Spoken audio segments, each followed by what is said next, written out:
విజయదశమి సందర్భంగా దేశమంతా ఆయుధ పూజలు జరుగుతున్నాయి. కానీ బొబ్బిలి కోటలో జరిగే పూజ మాత్రం ప్రత్యేకమైనది. ఎందుకంటే ఇది కేవలం పూజ మాత్రమే కాదు, చరిత్ర మళ్లీ ఆవిష్కృతం అవుతోంది. 1757లో జరిగిన బొబ్బిలి యుద్ధ స్మృతులు మేల్కొంటాయి. రాజవంశీయులు పూజిస్తే ప్రజలు దాన్ని ప్రమాణంగా తిలకిస్తారు. శౌర్యానికి, సాంప్రదాయ వైభవానికి నిలువుటద్దం ఈ వేడుక.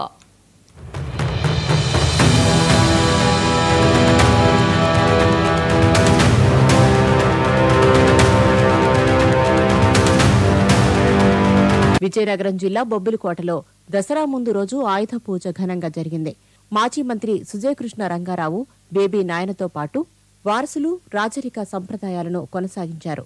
బొబ్బిలి యుద్ధంలో వాడిన కత్తులు, కటార్లు, బళ్లాలు, రాజరిక కాలం నాటి బంగారు సింహాసనాలు శాస్త్రోక్తంగా పూజలు అందుకున్నాయి.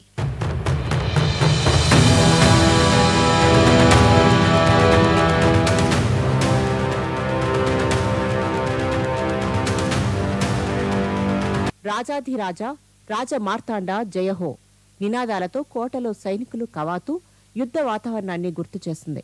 కత్తులు, డాళ్లు, బడిసెలు చేతబూని అడుగులు వేస్తుంటే రాజరిక దుస్తులు, తలపాగా, వజ్ర వైఢూర్యాలతో అలంకరించుకున్న రాజావారు బయటకు వచ్చారు. వారికి ఘనస్వాగతం పలికారు మంది మాగతులు.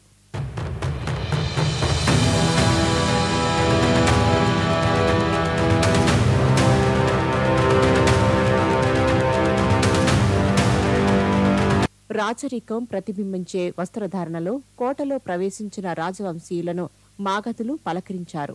మేళ తాళాల నడుమ రాజులు హుందాగా ముందుకు సాగగా సైనికులు వారిని దర్బారు మహల్కి తోడుకుని వెళ్లారు. అక్కడ బంగారు, వెండి సింహాసనాలు రాజవంశ ఉజ్వల చరిత్రను తలపించాయి. ఆఖరి పట్టాభిషిక్తుడైన ఆర్ఎస్ఆర్ కె రంగారావు చిత్రపటానికి శాస్త్రోక్తంగా పూజలు చేశారు. వేలాది ప్రజలు తరలివచ్చి ఈ వేడుకను తిలకించారు. సాంప్రదాయంగా ఆయుధ పూజ అనేది విజయదశమి ముందు రోజు కోటలో చరిత్రాత్మకమైన దర్బార్ మహల్లో నిర్వహించడం జరుగుతుంది. ముఖ్యంగా ఈ ఆయుధ పూజలోని బొబ్బిలి యుద్ధం సమయంలో ఏ ఆయుధాలు అయితే మా పూర్వీకులు ఈరోజు ప్రత్యేకంగా ఆయుధ పూజ నిర్వహించడం జరుగుతుంది. అదే కాకుండా బొబ్బిలి రాజసింహాసనం ఏదైతే ఉందో మా తాతగారైన ఆర్ఎస్ఆర్ కె రంగారావు గారు ఆఖరి రాజాగా, బొబ్బిలి రాజాగా పట్టాభిషేకం చేయటం జరిగిందో ఆ సింహాసనానికి ఈరోజు ప్రత్యేక పూజలు కూడా నిర్వహించడం జరుగుతుంది.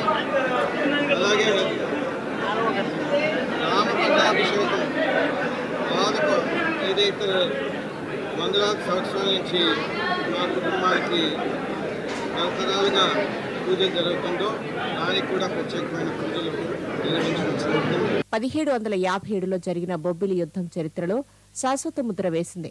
బొబ్బిలి రాజులకు, విజయనగరం మహారాజులకు మధ్య సాగిన భీకర యుద్ధం కోటలు శిథిలమయ్యాయి. మహారాణులు ఆత్మార్పణ చేసుకున్నారు. ఇరువైపులా రక్తపాతం, నష్టం. కానీ నిలిచిపోయింది ఒకే ఒక్క సత్యం, బొబ్బిలి శౌర్యం. జై శ్రీమన్నారాయణ. అందరికీ నమస్కారం. శ్రీ శ్రీ శ్రీ తండ్రి శ్రీమన్నారాయణ రామానుజ చంద్ర స్వామి వారి యొక్క ఆచార్య యొక్క మంగళాశాస్త్రాలతో కొన్ని వందల సంవత్సరాలుగా బొబ్బిలి కోటలో దర్బార్ మహల్లో జరుగుతున్నటువంటి ఆయుధ పూజ ఇవాళ వేలాది మంది ప్రజల సమక్షంలో మన వేణుగోపాల స్వామి కోవిల అర్చకులు సమక్షంలో పర్యవేక్షణలో ఇవాళ ఎంతో దిగ్విజయంగా జరిగింది. ఇది ఏదో బొబ్బిలి రాజు కుటుంబానికి సంబంధించినటువంటి పూజ కాదు. బొబ్బిలి రాజులు కూడా ఎప్పుడు కూడాను సంస్థానం ఏర్పడిన దగ్గర నుంచి ఈ రోజు వరకు కూడాను ఎప్పుడు కూడా ప్రజల గురించి, ప్రజల కొరకు, లోక కళ్యాణంకి, లోక కళ్యాణార్థం ప్రజలు సుఖ సంతోషాలతో ఉండాలని, రైతుల యొక్క పంటలు సుభిక్షంగా పండాలని, అదేవిధంగా ప్రజలందరూ కూడా ఆయురారోగ్యాలతోనే, ఐశ్వర్యాలతోని సుఖ సంతోషాలతో ఉండాలన్నటువంటిది ఈ ఆయుధ పూజ యొక్క ముఖ్య ఆకాంక్ష. లోక కళ్యాణంకి చేసే ఈ పూజకి ఏనుగు అంబారి మీద మా ఆచార్యులు మా గురువులు జీవస్వామి గారు బొబ్బిలితో నాటి ఆయుధాలు, తర్వాత మా పూర్వీకులు వేటలో ఉపయోగించిన ఆయుధాలు, నేను ఇప్పుడు ఉపయోగిస్తున్నటువంటి నా కెమెరాలు అన్నిటికీ కూడాను ఆ యుద్ధంలో వాడిన ఆయుధాలు నేటికీ కోట మ్యూజియంలో భద్రపరిచారు. దసరా ముందు రోజు వాటిని బయటకు తీసి శుభ్రపరిచి పూజిస్తారు. మహాభారతంలో పాండవులు ఆయుధాలను పూజించి యుద్ధానికి వెళ్లిన గాథల బొబ్బిలి పూజ కూడా శౌర్యానికి, భక్తికి ప్రతీకగా నిలుస్తుంది.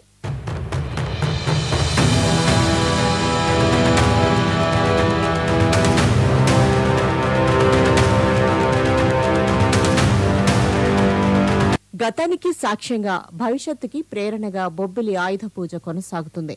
ఇది కేవలం రాజవంశీల ఆచారం కాదు, చరిత్రను ప్రస్తుతానికి జతచేసే వారసత్వ బంధనము. రాజ్యాలు నశించవచ్చు, కోటలు కూలిపోవచ్చు, కాని శౌర్యం మాత్రం శాశ్వతం. బొబ్బిలి యుద్ధం ముగిసినా ఆ యుద్ధపు కత్తులు, బళ్ళాలు నేటికీ ఆయుధ పూజలోనే గౌరవంగా నిలుస్తూనే ఉన్నాయి.